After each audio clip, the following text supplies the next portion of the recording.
Hi guys, I'm starting this directly after that other one because this is way too big of a cliffhanger to leave all of us on. So, let's get right into chapter 15 of Last Chance Books by Kelsey Rodkey. Remember to grab whatever you guys talk to people on and make sure to be like, oh my goodness, you need to find this girl and look her up, A Nomad's Journey, audiobooks, all the links are down below, so go follow those channels as well as my social media accounts. Let's just get right into chapter 15 because I am on a cliffhanger and I don't like it. Page 160. Chapter 15. I grab his shoulder and shake, immediately recoiling because what if his neck is broken and I shake it into a more broken state, like death? What if he's dead?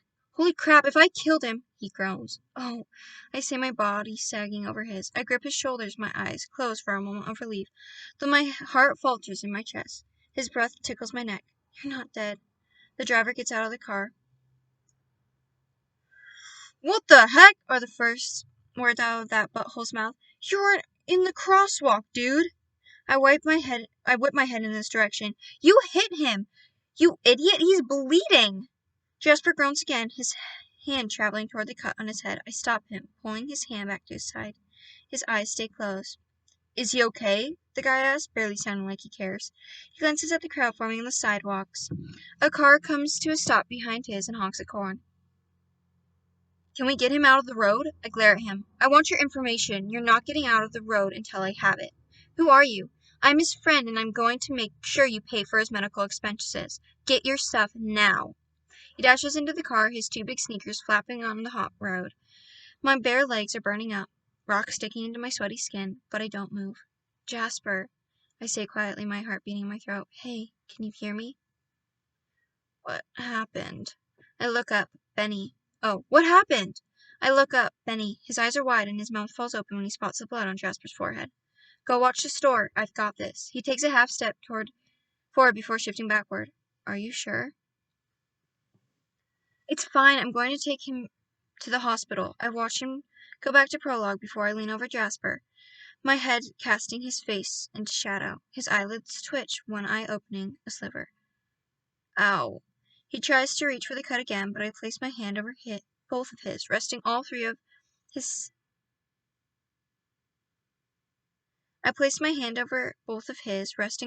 his stomach gently, and that's when I see how badly his arm is torn up, blood running any way it can escape. Shoot. Shoot. Don't touch. I check on the driver. Shoot. Don't touch. I check on the driver. He's still in the car. Can you tell me your name?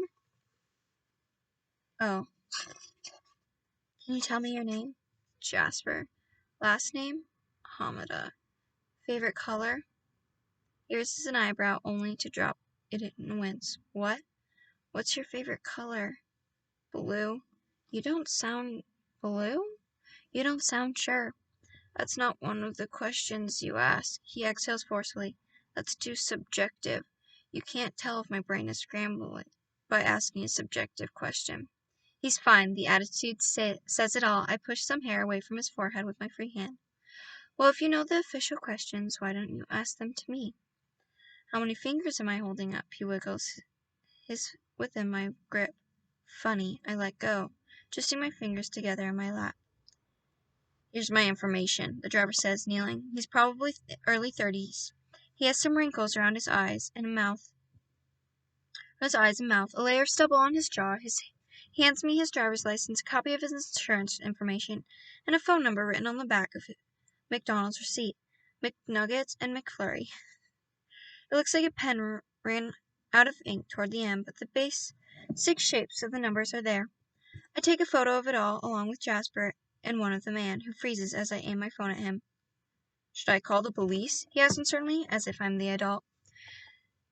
Jasper, do you want me to call the police? Regardless, he needs to go to the hospital. He hasn't made a move to sit up. I place my palm on his warm cheek, angling his face toward me. Jasper? Hospital first. He mumbles. It sounds like it takes some effort. He licks his lips. Please. Should I take you? The driver asks. His white skin is pale and shiny with sweat. He wipes some away from his upper lip. Yeah, you're a great driver. I really trust you to do that. I stand, dusting off my knees. We'll be in touch.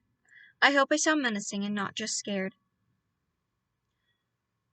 I can take you to the hospital, or we can call an ambulance. I don't know if you should be moving or not, I say to Jasper. I'm going to try to stand. I help him, holding up to his uninjured arm and tugging it. And tugging. I turn to the driver, who stands there gaping instead of helping, and repeat, we'll be in touch, with a pointed look toward his dent-free car that won't even need repairs. I'm not sure the doctors will say the same about Jasper. Slowly, Jasper pulls his car keys from his pocket. My car is right here. He attempts to point, but doesn't get his arm very far into the air. It's literally right there. Right there, though, so I shuffle him carefully to the passenger seat and get behind the wheel. I have to move the seat up a lot to reach the pedals, so much that the steering wheel is practically kissing my gut. I adjust the mirrors and see the bystanders disperse. A few cars drive past us before I can turn on the car and pull out. Please don't hit anyone, Jasper says quietly, his eyes closed. The drive to the hospital is silent, but every time it gets too quiet, like my ears are ringing, hair stands on end, I reach out to touch Jasper's shoulder to give it a little shake. Still with me? How do you feel? Head hurts. He raises a shaky arm and flips the visor down. I think he's trying to block out the sun at first, but then he slides a piece of plastic covering the mirror and leans forward, getting a good look at the deep gash on his head. That's why. I make a left to the next light and pull into the hospital parking lot. When we clamber inside, Jasper's arm over my shoulders, even though he's walking fine, just slowly. We're giving a clipboard with paperwork, a few tissues for Jasper's cuts, then we wait in silence. I'm actually surprised that he's doing this well. Like, that is such a blessing, because my dad, he lived in California, and he knew people that got hit by motorcycles, and, like, not by motorcycles, but, like, motorcyclists got hit by cars, and they just died. So I'm surprised that this guy's going okay. I guess they're in a one-way, usually a little slower because there's, like, pedestrians, but still. I have to wait longer than Jasper to find out how he's doing because I'm not allowed to go back with him, even though I brought him here and filled out his paperwork to the best of my ability. An hour after he's taken back to see a doctor, he's wheeled out, forehead and arm bandaged, his eyes wide when he sees me. What are you doing here still? His mouth is slow to move. Is this your ride? Is this your ride? The nurse asks, raising her bush eyebrow at me. I'll help you into the car. Is he assuming I wouldn't be able to help? Oh, it's a dude.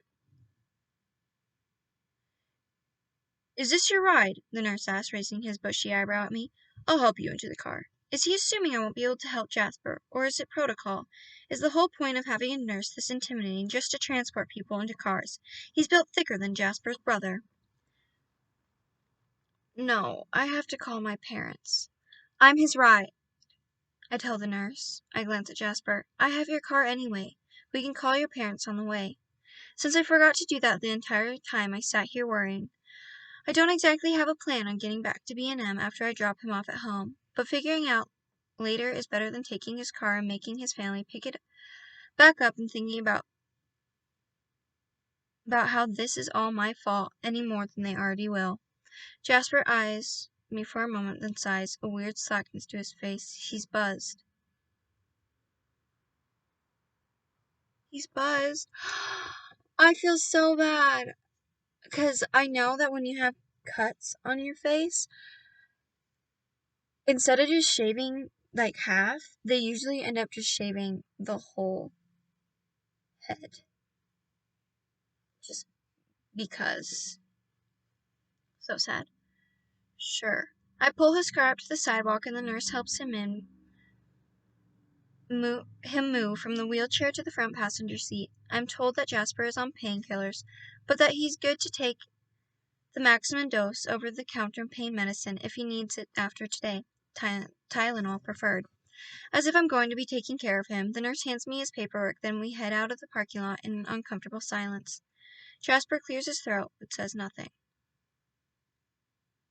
I should have called 911 and ditched him, but could I really have done that, morally? He might be a brother-stealing butthole, but he's a human being, and this is my fault. Can you call your parents? I ask. I'll shoot my mom a text. Hey. Hey, Mom, got hit by a car, but it's fine. I'm fine isn't exactly something you should text. I watch as he ignores me and types slowly on his phone anyway. I sigh. What's your address? He rolls his head in my direction, giving me a pointed stare. The thing listed on my license.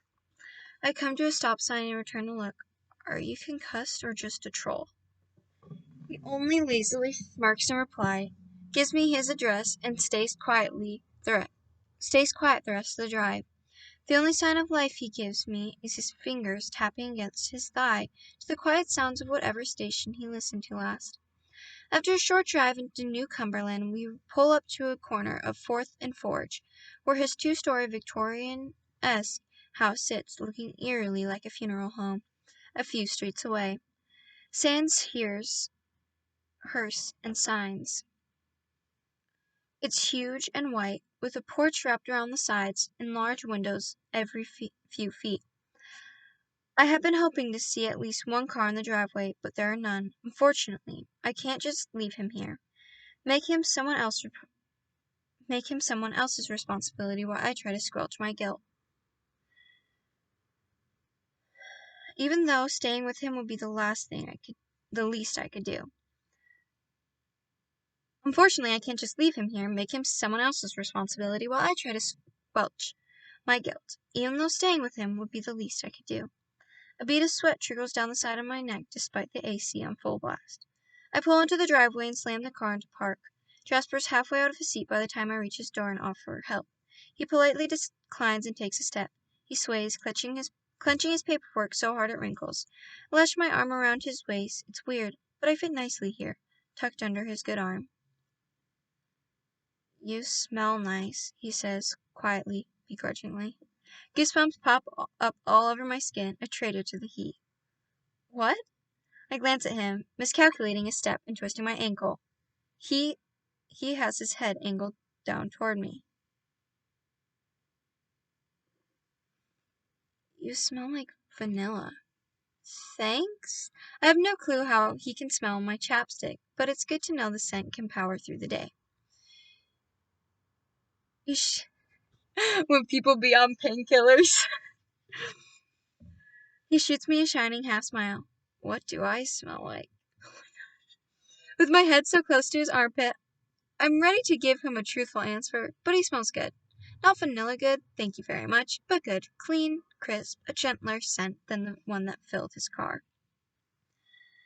Like fresh laundry. I gesture toward his front door with my free hand. Let's go. Which key is the house key?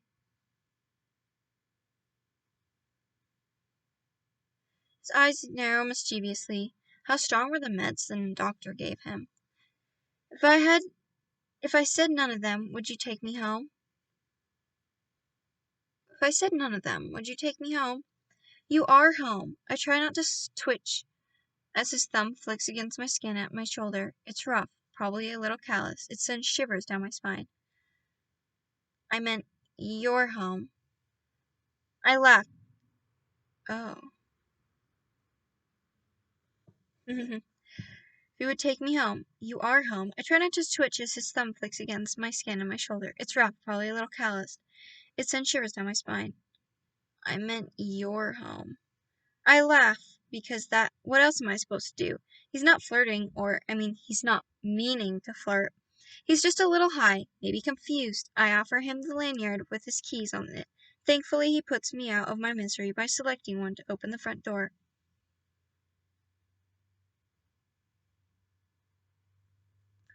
Hey, where's your bedroom? I ask, my eyes taking in the crap ton of potted plants. It's stuffy inside and smells like syrup. You like to get right down to it, huh? I roll my eyes. Shoes off first. He uses me to keep balance as he bends. Shoes off first. He uses me to keep balance as he bends to unlace his chucks. Yours too. I do as he tells me, placing my Vans on a shoe rack by the door, and then let him direct me to the small part of the house that is entirely his and his alone. The room is, wow, a small part of the house. The room is painted cobalt, with 2 large windows shrouded in sheer curtains, an unlit neon light on one wall reading, "Imagine me and you," and beside it on the other wall, "I do." There is a powder blue sewing machine across the bed next to his desk where he used to do homework, and an overturned hamper pukes out black jeans and t-shirts directly in the center of his gray carpet. On the nightstand by his bed, some pamphlet lays open on top of "The Magnificent Lies of Lasers." Maybe he really was reading the book when he said he was. This is why you have to keep your room clean, just in case you get hit by a car and your friend, or maybe friend, has to take you home. So, keep your rooms clean, guys. He flops onto his unmade bed. Oh, that would hurt your head. Oh, I just rhymed! Okay, anyway. Fluffing the white comforter with a few punches, and buries his face in it, stitches not included. "Is this what you imagined?" he asked, keeping his one visible eye on me. His voice is muffled in the fabric, and I can't stop myself from imagining hearing it late at night over the phone, or when I wake up in the mornings. I need to get out of here. My skin is buzzing. I must be allergic to something in this house. Oh, dang. She is like... I kind of understand what she's feeling right now. "What makes you think I imagined your bedroom?" I step lightly toward his sewing machine, gliding my fingertips over his sharp steel scissors, and... What the fly? Out of here. Alright. I step lightly toward his sewing machine, gliding my fingertips over his sharp steel scissors, then over the spools of thread sitting nearby. The opposite of what I would be doing. A picture frame with 2 photo slots hangs on the wall. The photo on the left shows Jasper and a person I recognize as his friend Grant, in matching outfits, striking muscle man poses with big, cheesy smiles. Maybe a few years ago. The photo on the right is of 2 little boys, definitely Jasper and Grant again, in similar matching outfits, striking the same poses. "I imagined yours." His voice is clear now. When I snap my head in his direction, he's staring at me. Then he blinks fast and laughs. "I imagine everyone's." I will my heart to stop square dancing in my chest. Weird. He raises an eyebrow, adjusting his position on the bed so he's belly up. His shirt has come loose from his jeans, and a sliver of his stomach is... You don't do something like that?" "No." I try to wipe some sweat on my thighs, but remember as soon as my skin touches skin that I'm wearing a short as heck romper. I'm so glad I shaved my legs this morning. I feel you, girl. I feel you. Or I guess I do, with Benny's dad. We have this game where we guess different people's baggage. He scrunches his face up as much as he can. Emotional baggage. He cracks a smile, nodding to himself. I like that. Do me. I like that. Do me. My breath stutters, turning into a laugh. Oh, I can't. I shrug. This is weird. I guess I put you on the spot. I step toward his bed, my fingers now walking the back of his chair by the desk. So, what do you think my room looks like? No, Madeline, leave. What are you doing? My tongue darts out to his...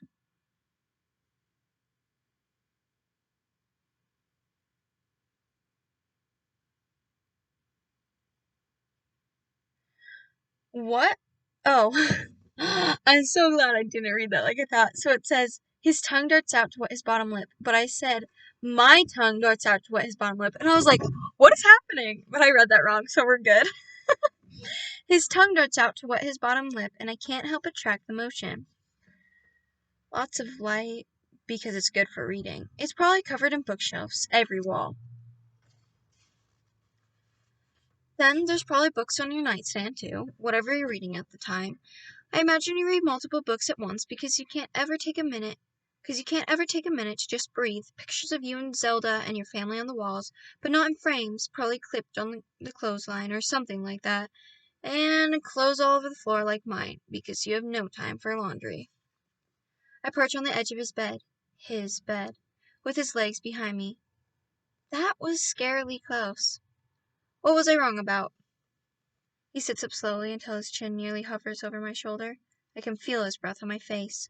I'll never tell. Hopefully the uncertainty eats away at you. He smirks, his scar disappearing.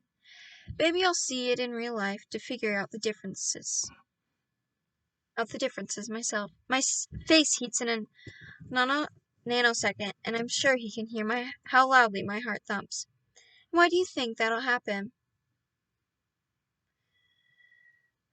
He looks down at my lips, then meets my eyes. Because we're friends now. Says who? You. I clearly remember saying we're not friends, but I'll let it slide since your brain got scrambled today, and that it was my fault. My fault. No, I heard you tell the guy that hit me that you're my friend. I angle toward him, putting our faces closer than they've ever been. I'm happy to see some pink creep into his cheeks. It's the least that he can do to equalize this strange moment. What else was I supposed to say? I'm your mortal enemy. He tilts his head playfully. There has to be middle ground. Does there? Yeah. Why don't you meet me in the middle? My breath hitches just a little. I don't think he's talking about putting a name on our relationship anymore. In fact, he's leaning toward me. As if there's even space to do that, he stops an inch from my mouth. Blinking too hard could propel me forward enough to close the gap, place my lips on his, but he's leaving me the option, letting the choice be mine. Glances at my lips. Oh, that's where the vanilla smell is coming from. And then, as I'm thinking maybe I'll close the space between us, someone clears their throat from the hallway and brings me to my senses.